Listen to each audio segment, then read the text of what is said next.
Hello, everybody. You've tuned into the Indiana State Police Roadshow, brought to you by the Indiana State Police Alliance, Cops for Kids, subsidiary of the Indiana State Police Alliance, brought to you also by Tom Trial, man who puts us on Facebook each and every week, behind the scenes in his brightly colored yellow shirt today. Thank you for being here, Tom. We appreciate you being behind the scenes with us each and every week. Got with me today a couple of friends that have been on here before, I think. Chuck, have you been on here before? I have not been on the Roadshow before, but I have been interviewed before. Okay, that's right. Yeah, that's right. I remember then when you won that event there. Yes, 2014. I was going to say, it's been 3 years ago now. Yes. Congratulations on that again. Thank you very much. Motor Carrier Inspector Chuck Levins with the Indiana State Police Motor Carrier Division, and Kim Judd. Thank you for being here, Kim. Yes, appreciate you being with us. We go back a long way. We don't even want to bring that up, do we? We do. We do. Kim is a motor carrier administrator down at the Motor Carrier Division and Office with the Indiana State Police. And something exciting here, we're hiring. We're hiring motor carrier inspectors. Yes, we are. Much needed. I'm excited. Much needed. Excited. Yes, it is. It's much needed. And this is for a special area of this is not going to be the people that you see on the road doing that. This is for at the scales, correct? The scale facilities throughout the state, yes. We are required to operate those scale facilities for a minimal amount of hours every day. Okay. So, yeah, we are primarily hiring for those positions. And that's if people see it maybe going down 65 or 70 out, and they'll see where the trucks are required to get off to be inspected. That's what we're talking about. That's what we're talking about, yes, the scale inspection facilities. And so what would somebody expect to be required to do at one of these? If they put in for this job, what are they looking about doing? Do they drive to that scale facility each day? Yes. Okay. They will. That is their reporting location. So they would drive to the scale facility every day. Okay. Typically, it's a Monday through Friday position. Okay. At all hours of the day. So what they will do is we primarily look for size and weight violations. Okay. And look for equipment violations, and conduct the inspections. Now, Chuck, do you work at one of these scales? I do not. Currently, my position is a new entrant safety auditor. That is where I started. I started at the I-94 eastbound scales when I first came on. So it's been a few years since I had to report to the scales. But, yes, I have been there and done that. You've got the T-shirt. I have got the T-shirt, for sure. And that's I-94 truck traffic galore up there. I did a count one time when I was working. The scale facilities does a count, and just in one shift, it was excess of 1,000 trucks in one shift. So, and you're talking an 8-hour shift. And that's generally an 8-hour shift, yes, sir. So it's high traffic. Let's go back a little bit when you worked at scales. Maybe take us through a little Reader's Digest version. A truck pulls in. What is going to happen when that truck pulls in? What's going to be your duties for that? Well, when the truck pulls in, we're looking for indicators, of course. We're looking for violations. That's our first and foremost. If we see something that looks like a violation, that's going to be the precursor to the inspection itself. It depends on the level of the inspection that we're going to do. Could be a full inspection, or could just be a paperwork check. Okay, what's the difference there? What are you talking, full inspection? Well, there are 3 types of roadside inspections that we do, primarily at the scale facility: a level 1, level 2, and a level 3. Level 3 inspection is basically just a driver-only inspection. We're checking the paperwork, the documentation of the truck, driver's license, medical exams, things of that nature. Level 2 is when we bump that up and we check all of the documentation. Then we do a walk-around inspection of the truck, looking for any equipment violations from what we can see just from walking around the vehicle. Okay. And then the level 1 is what we call the big inspection. That's where we do the paperwork check, the walk around, and then depending on our facility and our scale facilities, we have pits. We take them inside the building and go underneath the truck, check the brakes, brake adjustments, things of that nature. So we're looking at a level 1 to a level 3. What's your time frame on a level 3? What's that going to do a paperwork inspection? A level 3 generally, prior to the ELDs, was generally about 20 minutes to 30 minutes. With the new electronic logging devices that we have in place, it's going to take it a little bit longer.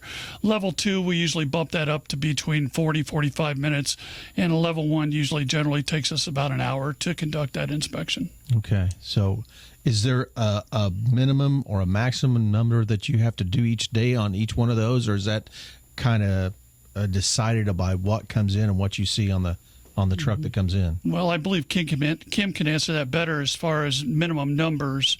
To maintain our certification, we have to do 32 level 1s a year at a minimum. Okay. But I think Kim can probably address the minimum, since I don't work at the facilities that much anymore.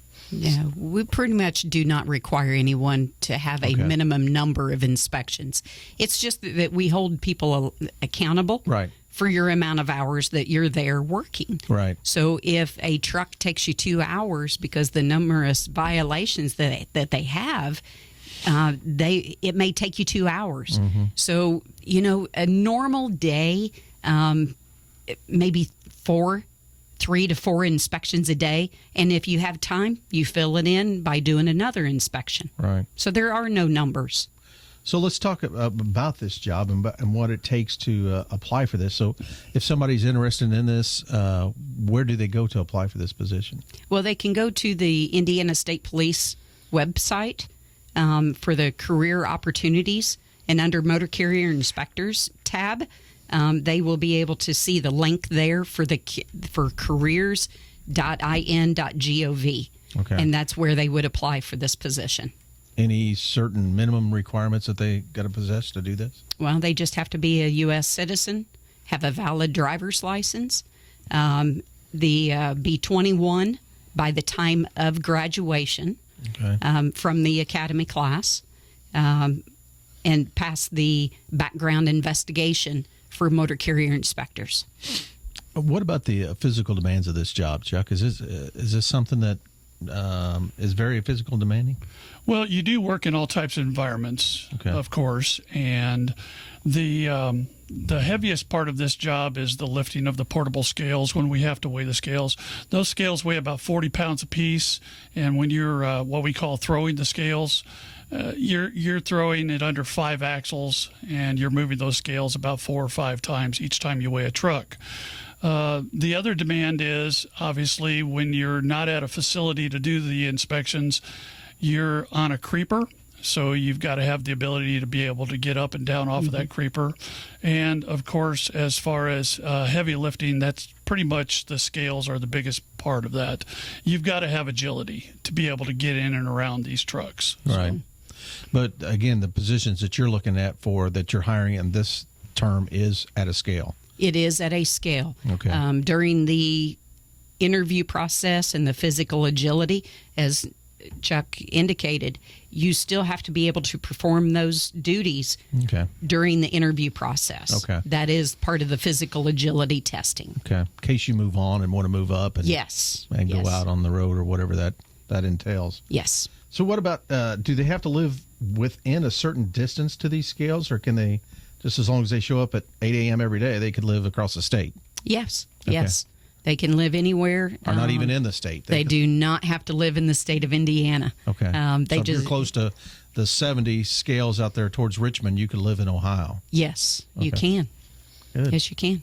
So what are you looking for in applicants? What does it take to be a motor carrier inspector? What kind of person are you looking for, Kim? Someone that is self-motivated, that they're able to work by themselves, because a lot of times they will work a shift maybe by themselves or with their cohorts. Okay. They'll be able to work with them. They got to be able to work with other people. Someone that is career-minded. This isn't just a job. Right. This is a career. The majority of the MCIs here have got 20-plus years on. Right. So this is something that you want to take serious. Mm-hmm. So we need the self-motivators, the career-minded people, those that are willing to learn. So the pay and things is on the website also, It is on the website. and they are able to go on there and see that exactly what they're going to get when they start and what they're going to get the pay raise. They have a matrix, They have a 10-year metrics. so it's going to go up every year, and they'll be able to see exactly what they're going to have on that also. Yes. And you guys, along with us, just got a nice kick here with a that. in the nice last year. increase. Yeah. Yes. That's great. Yes. So the opportunity that they have here to advance also is there, I guess. So they start out on the scales, and then other jobs become available. They can also apply for those.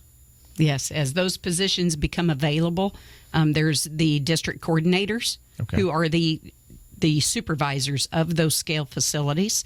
There's also the administrator's position or the assistant administrator position that is available.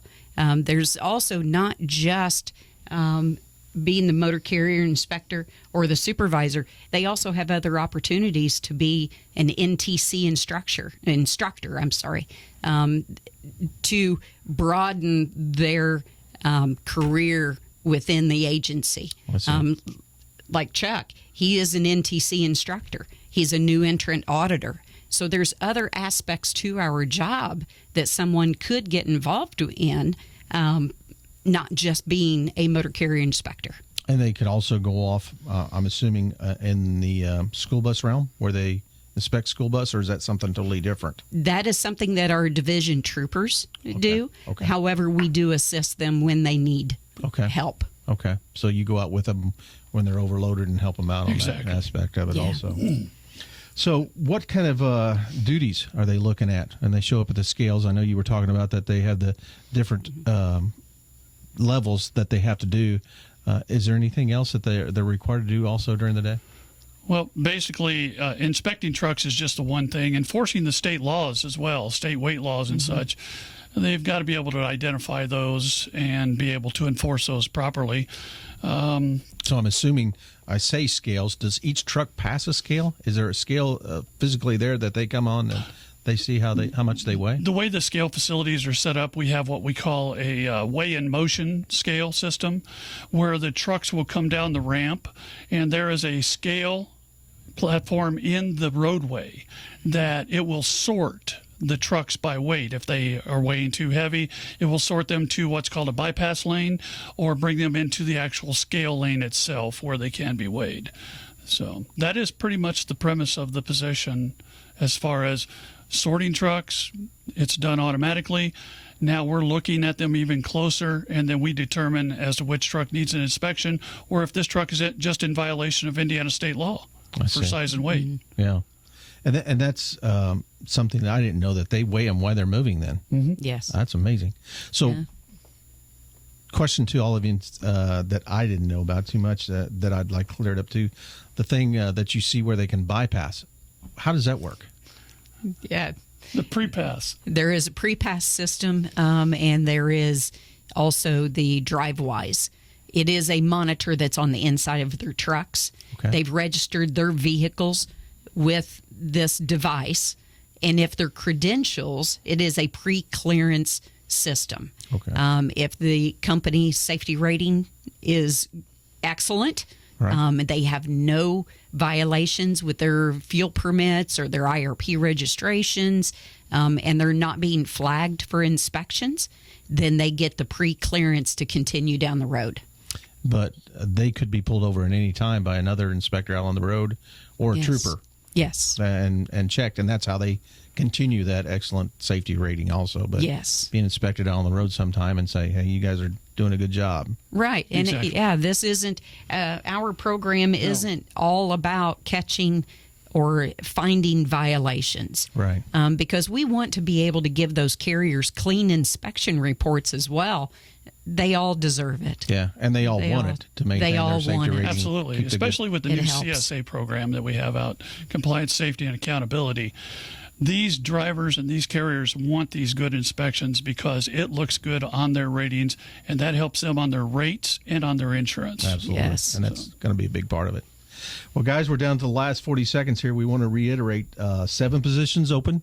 Yes. Apply on the Indiana State Police website. Make sure you get that in. And that's how long does that go, Kim? When is Until October the 31st. it? October the 31st at midnight is when the applications are closing. So make sure you get your application in there, and it's going to be something to see, and hopefully we'll get them all filled. Yes. I hope so. Well, thanks again for being here. You've been listening to the Indiana State Police Roadshow, brought to you by the Indiana State Police Alliance and Cops for Kids, subsidiary of the Indiana State Police Alliance. We've been talking about the Motor Carrier Academy that begins February 11th. Roadshow is out.